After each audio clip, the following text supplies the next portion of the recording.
my name is Jasmine McDonald. Welcome to my YouTube channel. If you're new here, I post ballet and fitness related videos every single Tuesday, Thursday, and now Sunday. And if you're also new here, hello, you may as well hit subscribe because you're already here anyways. Today's video is going to be my monthly Q&A. I ask you guys on my Instagram, I'll put my handles right here for my TikTok and my Instagram. I asked you guys to ask me any questions. And when I mean any questions, I mean any questions. You guys asked about dating, you guys asked about ballet, you guys asked about boys, literally everything. So we're gonna get straight into it today. First questions, do strong booty muscles help you in ballet or not really? Absolutely. It's a myth that you should not work on your glutes and your thighs as a ballet dancer. When I was in ballet school, I was told not to do squats, not to do glute exercises, so I wouldn't bulk up, but that is absolutely not the case. As a flexibility coach and instructor and dance teacher and certified personal trainer, that is not going to make you bulk up. So don't be afraid of that. Please absolutely work on your glutes, work on your turnout muscles because they're the biggest muscles in your legs that are going to support you in jumps, turns, sustained turnout,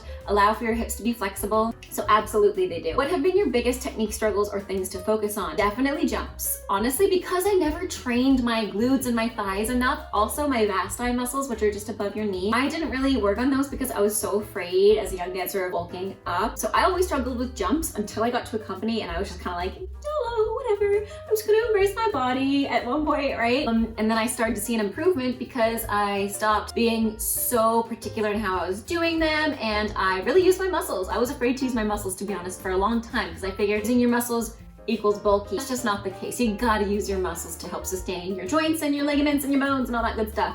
So definitely jumps were the biggest struggles. Arms. I got really long arms, guys. So when I do second position, even I know it feels correct, but it's not. This elbow always goes down, this one goes up. It's just, I always have problems with my arms because they're so long and not strong. So definitely port bra was one of my biggest struggles. Also my right side, because I'm a lefty. So my right side, elbow with port bra and jumps. Are you and your boyfriend comfortable with farting in front of each other? I can't do it with my boyfriend.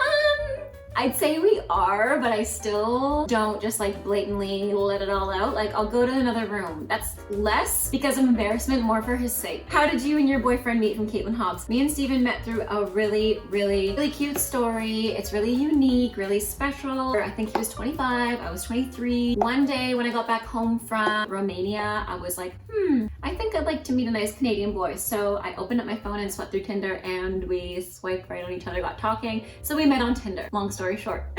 Do you ever experience bloating before ballet because of nerves and how do you deal? Honestly, yes. All the time. I'm bloated right now and I just deal with it by drinking water and just doing my thing. It'll go away in like 5 minutes, especially if you're on stage. I used to always have that problem on stage and I feel like it's more of a psychology thing. Like you think that you're bloated, but on stage it doesn't look like. With the costumes, like it might feel gross and you might feel bloated, but it's not the case. So that's in your own mind usually. Most of the case, 99% of the time it is. If it's bloating that's like causing you pain and problems, then definitely go talk to your doctor or another health professional to see if it's something underlying. But if it's just like because of your period or you're nervous or you're gassy because you ate a ton of beans, then it'll settle. It just settles. That's what the body does. Have you ever done pointe? Yes, I do pointe almost every day and I did do it when I was 14. I'm 25 right now, turning 26 this year. So I've done it for 12 years. What are some foods to stay away from before ballet so you don't get super gassy or bloated? Oh my goodness, it's all about these ones today. Everybody's curious about these. I'd say honestly, don't worry about that because again, it settles. I know for me, I try to stay away from beans because those personally and cruciferous veggies like broccoli and cauliflower, those ones get me really bloated and gassy. So I try to stay away from those and I try to have like healthy carbohydrates to give me energy and glucose. So I have quinoa, rice, protein, maybe some tofu. Sometimes that doesn't sit well with me either. I don't know, some other kind of soy option or have a protein smoothie with protein powder or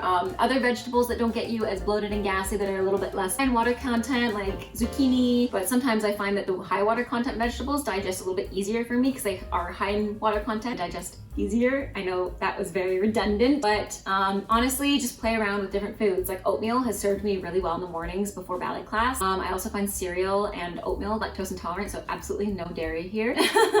Toast as well is a really good option for a good source of carbohydrates. Maybe put some egg on the side, some avocado on top for some healthy fats. I can do a whole video on meals to have before ballet class if you'd like. I am a certified personal trainer as well as a specialist in sports nutrition from International Sports and Sciences Association. So I can do that if you guys want. Comment down below if you want that as a separate video. How to start when you're old. What do you need? I'd say all you need are a pair of shoes or even socks. That works totally fine too. Some comfortable clothes and sort of advice you can watch on YouTube and start that way. That's how a lot of people start. That's how I got into ballet, through YouTube. I love doing ballet. I got into it because I was in ballet classes, but I got more intrigued by it by watching YouTube videos and doing my own YouTube classes, following professional ballerinas and dance classes and just being in awe of them. So I'd say that's a really easy way to start. You don't need any special equipment. You can use a chair as your bar. You can use the wall. You can use something a little bit more sturdy than the wall though. I would use a chair or something that isn't going to move around a bunch, like the end of a couch or something that's about your hip level. I used an exercise bike for a while. You can use a treadmill too. I know one of my students does that during the lockdown. You can purchase a ballet bar if you want, but you don't need to. It's not like a prerequisite, right? Like you can use anything that's pretty sturdy. Definitely ballet shoes, same thing. You can wear socks, just something comfortable. I'm wearing this Halara dress right now. It has shorts underneath too, so you don't have to worry about flashing anybody, and you're safe and secure. I do have a discount code for these. This isn't sponsored, by the way, but I know people always ask like where my outfits are from, so this is from Halara. I will put the link in the description down below with my code as well. I do have a separate video on my leotard hauls as well, and what to wear for ballet class if you're starting, what not to wear for auditions, bits that I love to put together for ballet class, contemporary dance classes. So just something form-fitting and comfortable, especially if you're taking an in-person class. You want it to be form-fitting so the teacher can give you proper corrections. Have you ever visited the States? If so, when and where? I have. I visited the States almost every year. When I was younger, me and my parents used to always go to Disney. I was very lucky. We went to Disney, I think 5 times. We went to Disney World 5 times. I went to Disneyland twice. I went once with my dance school and when I was on exchange, and then once when I was with my mom. I was the one in California, so we went to Disney World in Orlando, Florida 5 years in a row, more or less. So I went when I was like 6, and one when I was 7, when I was 9 and 10. Like I think there's a few gap years there. Regardless, I went to Florida a lot, Disney World. Always stayed in the resorts there too, so we didn't really like see Florida much, but we stayed in the resorts, which is super nice, which I highly recommend. So easy and convenient and fun, especially for families. We also used to drive down to Orlando, Florida, so we used to take like a little mini road trip and stay in states and see different things. So we also went to Chicago one year for our family trip. Went to New York City. Me and my mom went to New York City and we took a bus there. I went to California a few times by myself. I went once to Sutherland Dance Academy when I was 16 years old for a ballet exchange program, and I got to go to like Huntington Beach, got to go to LA, I got to go again to Disneyland, of course, and then another year I went to San Francisco Ballet School, so I lived in San Francisco there. Why are you so adorable?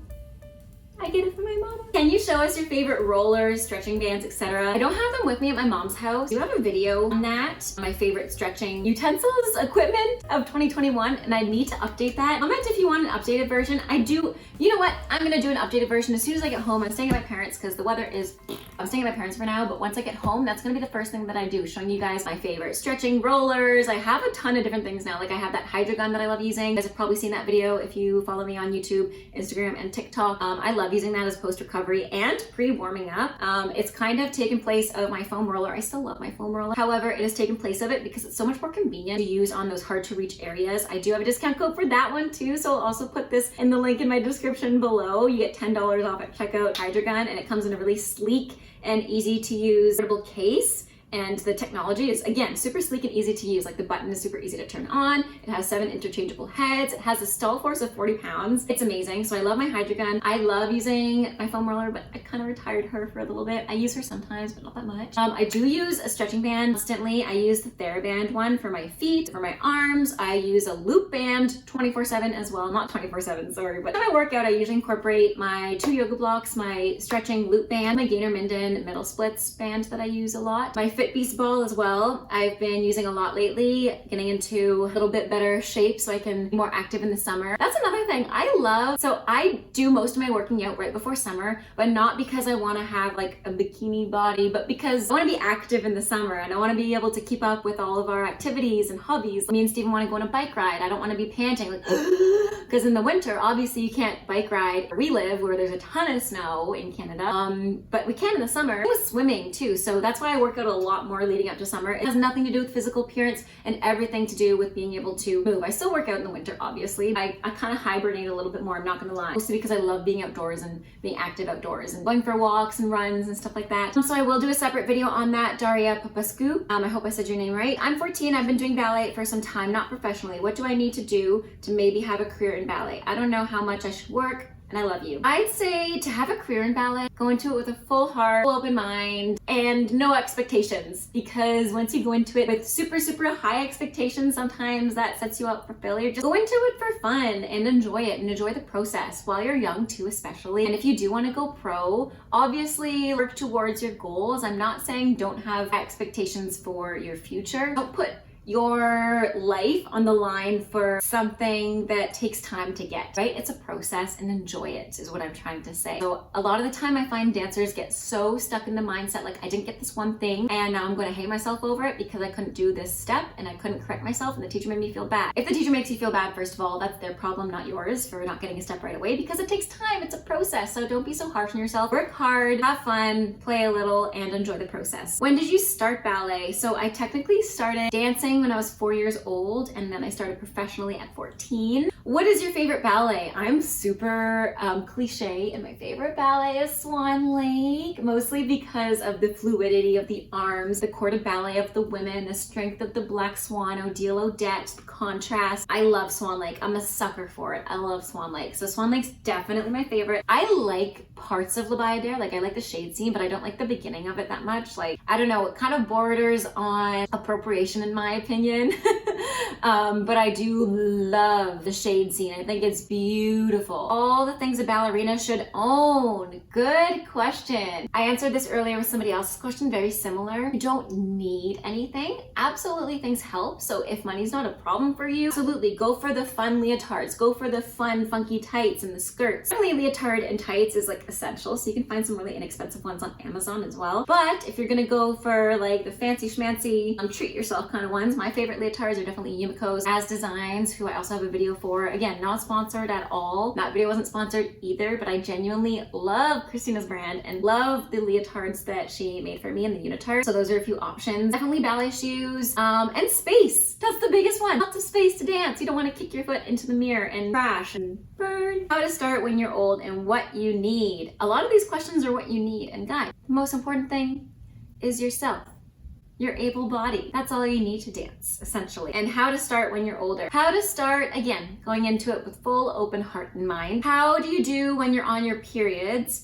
What do you use? It's so embarrassing. Don't be embarrassed. It is a normal human process. Absolutely don't be embarrassed. I used to be embarrassed when I was younger, and I think every young dancer is, because that's how we view it in society. Don't feel bad about it. This should be something natural people talk about and go through, because it was so taboo. My family was never taboo with this. Like, my mom was very honest, but I know not every family is, so don't be embarrassed about it. And honestly, for dance, I use a tampon because the pads are clunky. To each their own, if that's comfortable for you. And yeah, I think that covers all of the questions on my Instagram. That kind of covers it. If you guys have any other questions, feel free to ask them down below. I'll be answering every single comment like usual. Hope you guys enjoyed this. Let me know if these answered your questions, if these were your questions and I answered them okay. But I hope you have a great rest of your day. Happy dancing. Thanks for watching and take care.